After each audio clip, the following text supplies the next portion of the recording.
Hola, muy buenos días a todos. Agradezco a la doctora Janet por su presentación y les doy la bienvenida a todos ustedes a esta segunda sesión mensual del programa Educación a la Comunidad. Como saben, vamos a tocar el tema el día de hoy de implicaciones clínicas, tratamiento y pronóstico de COVID-19 en pacientes con enfermedades reumatológicas. Primero, ¿qué es el coronavirus? El coronavirus, pues son una familia muy extensa de virus que circulan entre humanos y animales y pueden causar diversas enfermedades humanas. Estas enfermedades pues son muy heterogéneas y pueden ir desde un resfriado común con síntomas muy leves o incluso personas asintomáticas hasta ya un síndrome respiratorio severo que requiera de atención médica inmediata, de hospitalización y de soporte vital. Actualmente, pues en lo que nos encontramos nosotros, hablamos de COVID-19 como la enfermedad causada por este nuevo coronavirus. Y el nuevo coronavirus, pues es el SARS-CoV-2, que es un virus que se descubrió, bueno, los primeros casos se descubrieron en Wuhan, China, en diciembre del 2019, como ya todos saben, y pues a partir de su descubrimiento comenzó a esparcirse a través de todo el mundo y pues como sabemos ha causado muchísimos estragos a nivel socioeconómico, a nivel de los sistemas de salud, ha causado un gran impacto en la vida de millones de personas y pues también ha logrado o ha causado un incremento en la mortalidad a nivel mundial. Sabemos que desde que la OMS lo declaró como una pandemia, esto fue a partir del 11 de marzo del 2020, pues este virus ha ocasionado hasta los últimos datos que se tienen, que reportados estos son hasta el 7 de abril de este año, pues se han reportado 132.146.026 casos confirmados y alrededor de 2.867.000 muertes, esto a nivel mundial. Y pues bueno, en México, ¿cuál es el panorama? Pues como sabemos, México es uno de los países con mayor mortalidad por esta enfermedad y hasta el 7 de abril los casos que se tienen confirmados son 2.251.705 casos con 1.247 nuevos casos y 204.399 defunciones. Hasta la fecha, pues el número de vacunas que se han reportado aplicadas en nuestro país son de 7.200.000 aproximadamente. Y pues como sabemos esto en comparación con otros países, pues estamos con cifras muy bajas aún de vacunación. ¿Cuáles son los síntomas que nos va a causar esta enfermedad? Como ya mencioné, el coronavirus causa una amplia variedad de manifestaciones clínicas. Puede ir desde una persona que sea positiva y que esté asintomática totalmente. Podemos tener cuadros muy leves con solamente síntomas de un cuadro gripal o de un resfriado común, algo de tos quizás, fiebre, y podemos tener ya el cuadro mucho más severo en el que el paciente requiere de hospitalización y requiere un soporte vital más avanzado. Entonces, pues sabemos que los síntomas van a poder aparecer de 2 hasta 14 días después de que estuvimos expuestos al virus. Por ejemplo, que estuvimos en contacto con una persona contagiada por el virus, es que ya pueden comenzar a aparecer los síntomas. Y pues dentro de los síntomas más descritos o más comunes que conocemos, se encuentra la fiebre, escalofríos, la presencia de tos, de dolor a nivel de la garganta, en los casos pues obviamente más severos la dificultad para respirar, el aumento de la frecuencia respiratoria, puede haber incluso dolor a nivel de los músculos, dolor articular, diarrea, vómito, puede haber también algo de dolor de cabeza, alteraciones a nivel del gusto, del olfato. Y pues en casos más severos y agresivos, que esto se puede presentar hasta en un 14% de los pacientes, puede ya haber un daño pulmonar muy severo en el que existe también la falla multiorgánica, esto es que haya disfunción de múltiples órganos en nuestro cuerpo. Esto se presenta hasta en el 5% de los pacientes que van a finalmente requerir la hospitalización y el requerimiento de soporte vital, ya sea con oxígeno o con ventilación mecánica invasiva, esto es la intubación, y pues finalmente la muerte en el 2.4% de los pacientes. Como sabemos, hay muchos factores que se han asociado a la severidad de la enfermedad en la población general, que más adelante vamos a hablar un poco de esto. Hay que saber reconocer cuáles son los síntomas leves. Como ya mencioné, pues estos incluyen los síntomas, pueden ser de un resfriado común, el dolor de garganta, la congestión o el escurrimiento nasal, alteración en el gusto, en el olfato, cansancio, dolor muscular, el dolor en las articulaciones, la diarrea, etcétera. Pero hay que saber reconocer los síntomas de empeoramiento o los síntomas que nos van a decir a nosotros que tenemos que acudir de forma inmediata a recibir atención médica. Estos síntomas pues son la fiebre persistente, mayor a 38 grados, que ya exista dificultad para respirar, que notemos un aumento en nuestra frecuencia respiratoria y datos de hipoxia. ¿Esto cómo lo podemos ver? Pues podemos comenzar a ver coloración azulada en nuestras mucosas, en nuestros labios, en los lechos unguiales, y pues esto ya nos habla de una enfermedad mucho más severa que probablemente va a requerir hospitalización y atención médica inmediata. Entonces hay que saber reconocer estos síntomas y estar al tanto de lo que se tiene que hacer al momento de presentarlos. Bien, ¿cuáles son los factores de riesgo que se asocian a un mal pronóstico de COVID-19 en la población general o a una enfermedad más severa? Como ya se ha mencionado por las autoridades sanitarias, los factores de riesgo de mal pronóstico más importantes son ser de género masculino, los hombres tienen un riesgo mayor de severidad. La edad, los adultos mayores, como ya se conoce, una edad mayor a 65 años se asocia a un peor pronóstico, a una mayor severidad de la enfermedad, y pues la presencia de algunas comorbilidades o enfermedades asociadas, que son la obesidad, la presencia de hipertensión, la presencia de diabetes, de enfermedades cardiovasculares, algunas enfermedades pulmonares y factores socioeconómicos que también se han asociado a un peor pronóstico en estos pacientes.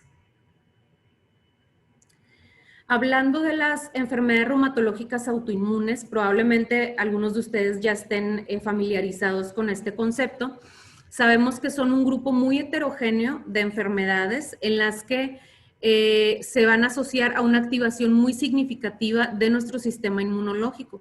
¿Cuáles son ejemplos de estas enfermedades? Pues hablamos de la artritis reumatoide, el lupus eritematoso sistémico, la espondilitis anquilosante, la artritis psoriásica, la esclerodermia, vasculitis sistémicas.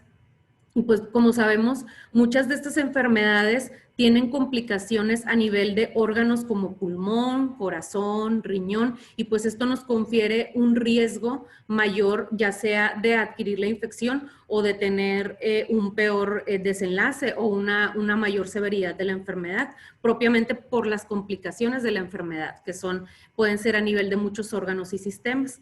Principalmente, pues sabemos que algunas de estas enfermedades se asocian a complicaciones o a enfermedad a nivel pulmonar, y como sabemos, pues esto nos confiere un riesgo de infección pulmonar, que pudiera también ser un riesgo para adquirir la infección por SARS-CoV-2. Entonces, pues al principio de la pandemia comenzaron a surgir muchas preguntas, muchas dudas sobre cuál iba a ser el manejo o la conducta a seguir en los pacientes con enfermedades reumatológicas autoinmunes. ¿Por qué? Pues primero por la naturaleza de la enfermedad, que sabemos que en estas enfermedades pues el sistema inmune está dañado, y además el tratamiento que se le ofrece a estos pacientes en muchos casos es tratamiento inmunosupresor. Esto es tratamiento que nos baja nuestras defensas y pues se convierten en pacientes vulnerables. Entonces en un principio pues se tenía mucha esa duda de si estos pacientes tenían un riesgo mayor, ya sea de adquirir la infección o de tener una enfermedad más severa. Por el contrario, muchos de estos pacientes también han sido tratados con terapias inmunomoduladoras o moduladoras del sistema inmune, que estas también han sido estudiadas como un potencial recurso para tratar COVID-19 y mejorar el desenlace. Ahora bien, como sabemos, esta pandemia nos ha afectado en muchos aspectos de nuestra vida a la población general, a los pacientes con enfermedades reumatológicas. Sin embargo, ¿cuáles son los puntos más importantes que esta pandemia ha afectado en los pacientes con enfermedades reumatológicas? Yo creo que de los más importantes es la pérdida del seguimiento. Muchos pacientes a partir de la pandemia comenzaron a perder sus consultas, a perder su seguimiento, sobre todo en el ámbito público, en el que muchas de las consultas se mantuvieron cerradas por algunos meses, incluso pues muchos hospitales se convirtieron en hospitales COVID y pues esto impedía que los pacientes acudieran a sus consultas a tener su seguimiento adecuado.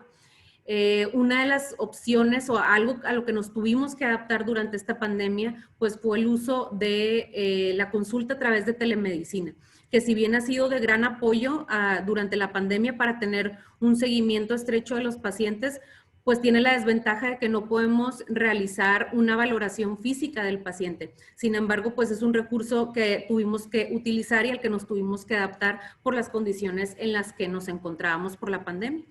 Otro de los problemas más importantes que han enfrentado los pacientes con enfermedades reumatológicas es el desabasto de medicamentos. Esto lo vimos al principio de la pandemia, sobre todo con la hidroxicloroquina, cuando en un principio se pensó que pudiera tener algún rol preventivo y terapéutico, pues la gente la empezó a comprar de forma indiscriminada y pues dejó a los pacientes que realmente la necesitaban sin el medicamento.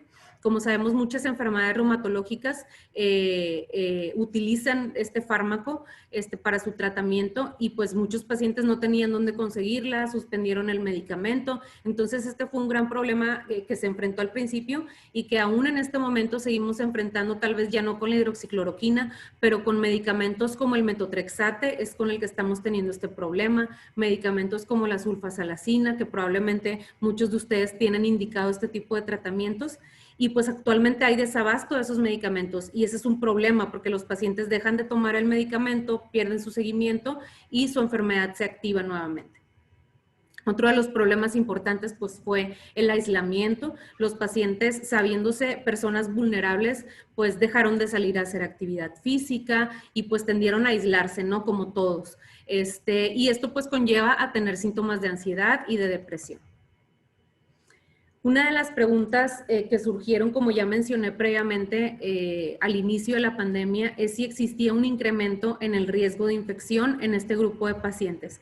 Como ya mencioné, pues se pensó esto al principio. ¿Por qué? Porque son enfermedades que debilitan nuestro sistema inmune y que además los tratamientos que se utilizan para tratar estas enfermedades, pues muchas de las ocasiones son medicamentos que actúan sobre el sistema inmune. Entonces, pues se pensó que los pacientes pudieran ser vulnerables. Sin embargo, hasta este momento no hay datos concretos que demuestren que los pacientes con enfermedades reumatológicas tienen un riesgo incrementado de contraer la infección en comparación con la población general. Y bueno, como ejemplo pongo este estudio, que es un estudio que se realizó en Italia y evaluó 458 pacientes con enfermedades reumatológicas autoinmunes y en este grupo de pacientes solo se confirmó un caso de infección por SARS-CoV-2. Esto pues nos da como una prevalencia similar a la de la población general. Y bueno, con este estudio, el resultado que se sugirió fue que pues estos pacientes no tienen un incremento del riesgo de adquirir la infección. Sin embargo, pues estos datos hay que seguir analizando datos que vayan surgiendo. Estos pues son datos que surgieron al inicio, bueno, a mediados de la pandemia, en agosto fue que fue publicado este estudio. Entonces, pues probablemente muchas de la información que está surgiendo probablemente en un futuro vaya a modificarse. Eso es algo que no sabemos todavía, pero hasta el momento pues estos son los datos que se tienen. Otro de los puntos más importantes es el uso de la hidroxicloroquina. Como ya mencioné, por diversos estudios in vitro que se hicieron, no estudios en humanos, al principio de la pandemia, se creyó que la hidroxicloroquina podría tener un rol tanto preventivo como terapéutico en el curso de la enfermedad de COVID-19. Sin embargo, ya estudios subsecuentes que se han realizado han demostrado que no hay ningún beneficio de su utilización en pacientes que no tengan una indicación clara, como lo es, por ejemplo, una enfermedad reumatológica autoinmune, y hasta el momento no hay ninguna evidencia que apoye el uso de la hidroxicloroquina en COVID-19. No se debe de utilizar este medicamento si no hay una indicación médica clara, como es en una enfermedad reumatológica autoinmune. Y como ejemplo voy a poner dos estudios. En este estudio se evaluaron pacientes con lupus que estaban bajo tratamiento con hidroxicloroquina. La duración aproximada del tratamiento en estos pacientes fue de 7.5 años, es decir, son pacientes que han estado expuestos durante mucho tiempo al medicamento. Y todos los pacientes tenían concentraciones terapéuticas adecuadas del medicamento en la sangre. Y pues lo que se demostró en este estudio es que no hay una acción protectora del uso crónico de este medicamento en la población de pacientes con lupus para COVID-19. Entonces, igual aquí no se apoya el uso de hidroxicloroquina para su uso en COVID-19. Y en este otro estudio, que fueron 120 pacientes con lupus también, de estos 120 pacientes, el 60% estaba, o sea, poco más de la mitad estaba en tratamiento con hidroxicloroquina. Y lo que se encontró es que en pacientes que tenían síntomas altamente sugestivos de COVID-19, el porcentaje no fue diferente entre el grupo de pacientes que recibían hidroxicloroquina y el grupo de pacientes que no recibía hidroxicloroquina. Entonces, esto es que no hace ninguna diferencia, no está indicado en este contexto y tampoco es un factor protector para que no nos dé la infección. Otra de las dudas también que surgieron es si la infección por SARS-CoV-2 pudiera incrementar el riesgo de desarrollar alguna enfermedad reumatológica en el futuro.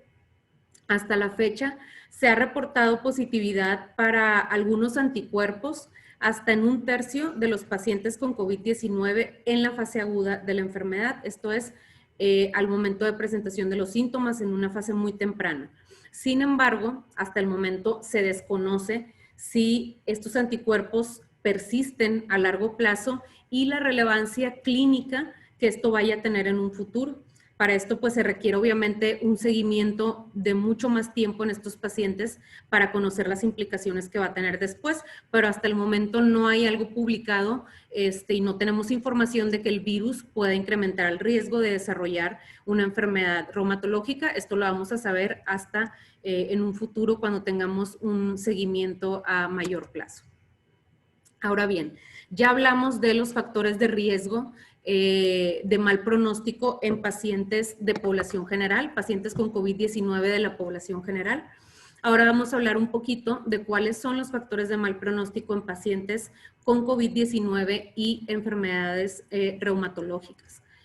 Como ya sabemos en la población general, el sexo masculino, la edad mayor a 65 años, la presencia de comorbilidades como la obesidad, la hipertensión, la diabetes, enfermedades cardiovasculares, pues son los factores que más se han asociado a un cuadro más severo de la enfermedad y a un peor pronóstico. Pero, ¿cuáles son los factores en pacientes con enfermedades reumatológicas? Pues bueno, con en un intento de esfuerzo por tener información de pacientes con enfermedades reumatológicas y COVID-19, se creó la Alianza Global de Reumatología y se empezaron a documentar casos de pacientes con enfermedades reumatológicas y COVID-19 por parte de médicos a nivel mundial. Entonces, en estos primeros resultados se evaluaron los factores de riesgo asociados a hospitalización en pacientes con enfermedades reumatológicas autoinmunes. Se evaluaron un total de 600 casos de COVID-19 en pacientes con enfermedades reumatológicas.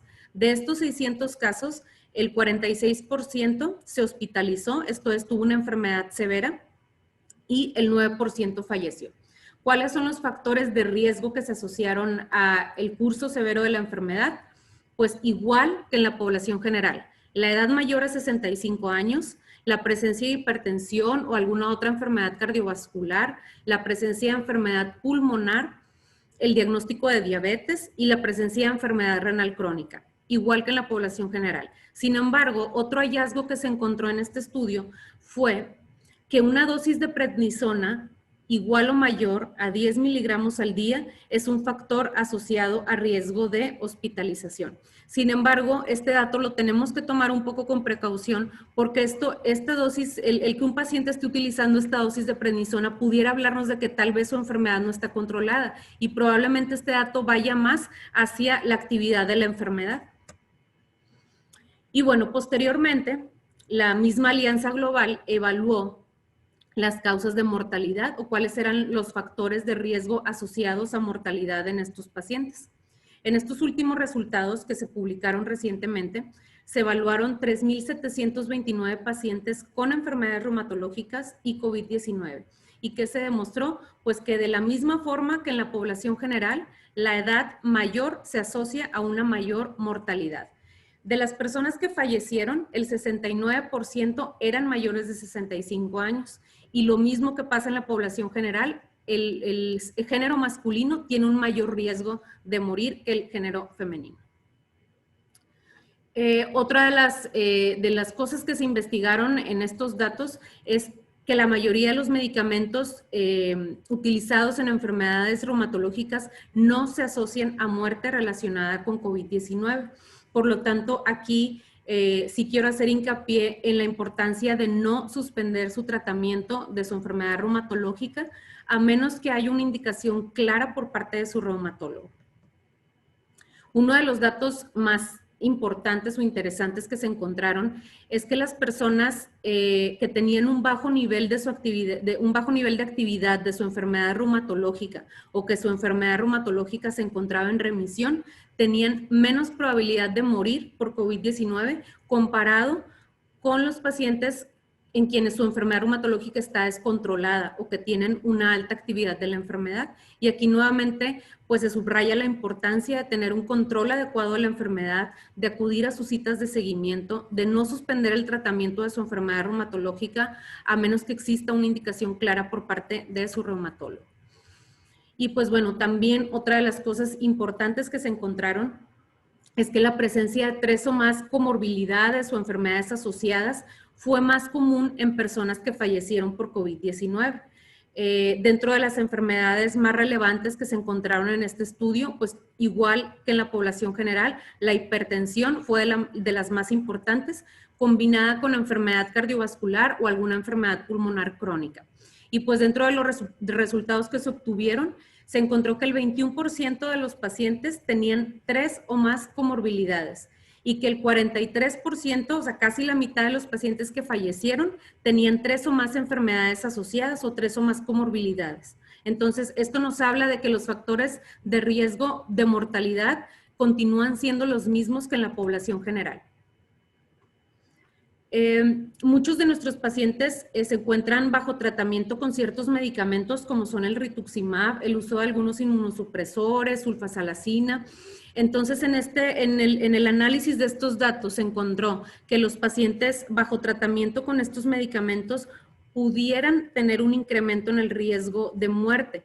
Sin embargo, hay que tomar con mucha reserva y con mucha precaución estos datos, debido a que probablemente pacientes que se encuentran con el uso de estos medicamentos tengan una actividad de la enfermedad mayor, o puede que su enfermedad esté descontrolada, o puede que tengan un mayor número de comorbilidades atribuidas o como consecuencia de la enfermedad reumatológica y no propiamente que el fármaco sea el factor de riesgo importante para mortalidad. Entonces, esto yo creo que podemos tomarlo con reserva y pues hay que esperar estudios posteriores que evalúen nuevamente estos datos.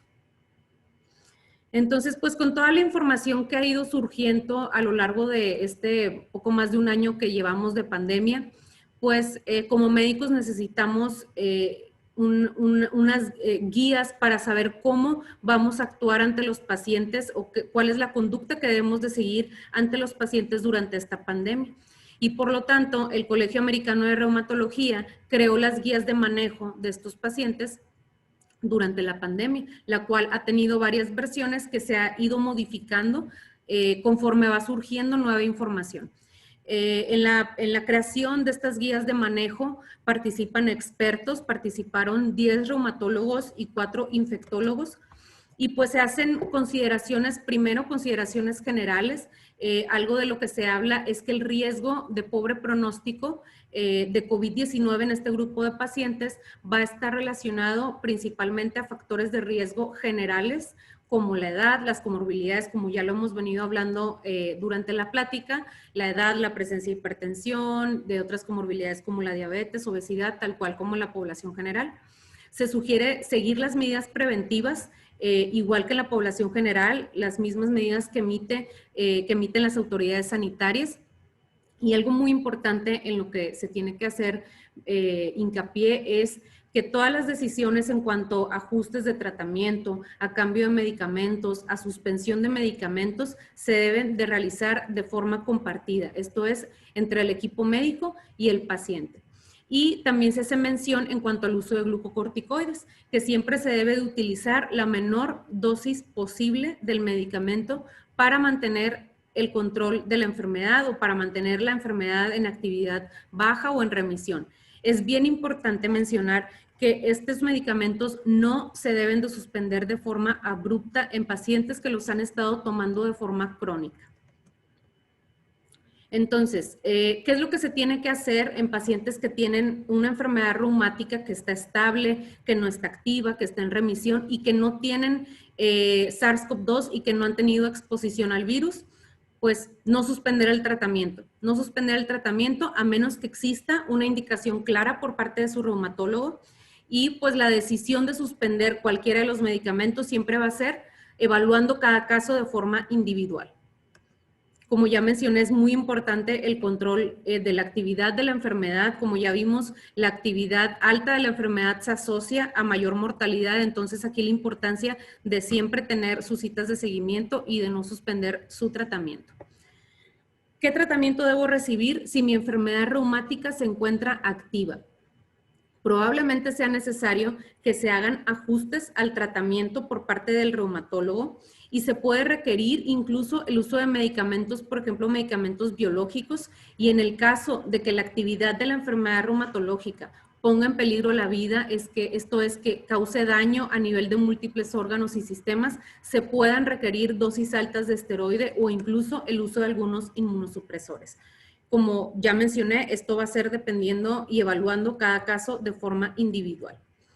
¿Qué es lo que se recomienda en pacientes que tienen una enfermedad reumática estable, esto es, que no esté activa y que hayan estado expuestos al virus? Generalmente lo que se recomienda es que algunos de los medicamentos inmunosupresores pudieran ser suspendidos de forma temporal hasta tener una prueba negativa o que pasen 2 semanas sin que el paciente presente síntomas.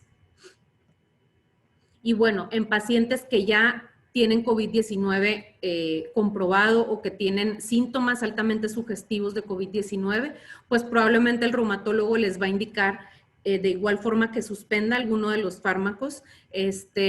No se deben de iniciar esteroides si no hay una indicación clara para hacerlo. Y como ya mencioné, en pacientes que los han estado tomando de forma crónica, no se deben de suspender de forma abrupta. Y bueno, va a haber casos en los que la enfermedad reumatológica esté activa y que pueda amenazar la función de alguno de nuestros órganos o que ponga en peligro la vida y que además tengan COVID-19, pues probablemente se van a tener que tomar decisiones sobre requerir continuar la terapia inmunosupresora, pero lo mismo, esto va a ser dependiendo de cada caso y todo se va a analizar de forma individual. Bien, ¿cuándo van a poder reanudar su tratamiento? Pacientes que están asintomáticos y que hayan tenido exposición al virus, se puede reanudar una vez que se tenga un resultado negativo o que el paciente hayan pasado aproximadamente 2 semanas y no presentó síntomas. En pacientes que no tuvieron síntomas y que tienen una prueba positiva, podemos esperar de 10 a 17 días después de la fecha del resultado positivo para reanudar el tratamiento. Pacientes con síntomas de COVID-19 sin ninguna complicación, también nos podemos esperar de 1 a 2 semanas posterior a la resolución de los síntomas para reiniciar el tratamiento.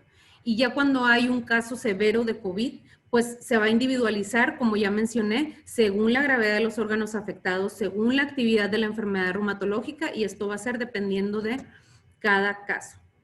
¿Cuáles son las recomendaciones? Si un paciente reumatológico tiene COVID-19, pues va a ser lo mismo que en la población general, mantenernos aislados, estar monitorizando nuestra saturación, nuestra temperatura, estar atentos a los datos de alarma, como son la dificultad para respirar, el aumento en la frecuencia respiratoria, que notemos alguna coloración azulada en nuestros labios, en nuestro lecho unguial. Esos son, nos habla de signos de empeoramiento y tenemos que acudir a recibir atención médica de forma inmediata. Es importante informar a las personas con las que convivimos que estamos infectados. Hay que beber suficientes líquidos y descansar y pues mantener nuestro aislamiento. Y bueno, como conclusiones de esta plática, podemos decir que los factores de riesgo para una enfermedad severa o para requerir hospitalización prácticamente van a ser los mismos que en la población general, como son, como ya he venido mencionando, la edad, el género masculino, la presencia de algunas comorbilidades como la hipertensión, la diabetes, la obesidad, y pues en el caso de los pacientes reumatológicos, aquellos que tengan una dosis de prednisona al día igual o mayor a 10 miligramos. ¿Cuáles son los factores de riesgo de mortalidad? Lo mismo, igual que en la población general, y algunos de los factores, un factor importante que se ha encontrado en los pacientes reumatológicos es la actividad alta de la enfermedad. Por eso, como ya les mencioné, es muy importante mantener un control adecuado de su enfermedad, acudir a sus citas de seguimiento, no suspender su tratamiento, no hacer cambios en su tratamiento antes de consultarlo con su médico reumatólogo y hasta que no haya una indicación clara para hacerlo. En cuanto a los esteroides, no iniciarlos a menos que haya una indicación clara y, como ya mencioné también, en pacientes que los estén tomando de forma crónica, no suspenderlos hasta que haya una indicación por parte de su médico. Igual, seguir las indicaciones de protección emitidas por nuestras autoridades de salud y, algo de lo más importante, siempre consultar fuentes confiables de información. Aquí les voy a dejar algunas de los links de fuentes confiables, que uno es de la Organización Mundial de la Salud, de la CDC y de nuestra Secretaría de Salud del país y de nuestro estado. Estas son fuentes confiables en las que van a encontrar información verdadera y pues información útil para ustedes. Y pues bueno, sería todo de esta plática. Me gustaría pedirles apoyo para contestar una encuesta que vamos a dejar el link ahorita en un momento. Esta es una encuesta relacionada a vacunación contra COVID-19. Va dirigida especialmente a personas mayores de 60 años, que pues son el grupo de personas que se están vacunando actualmente en nuestro país. Entonces, les agradecería que nos pudieran ayudar a contestar esta encuesta para tener datos sobre nuestra población y cómo les está yendo con la vacuna. Muchas gracias.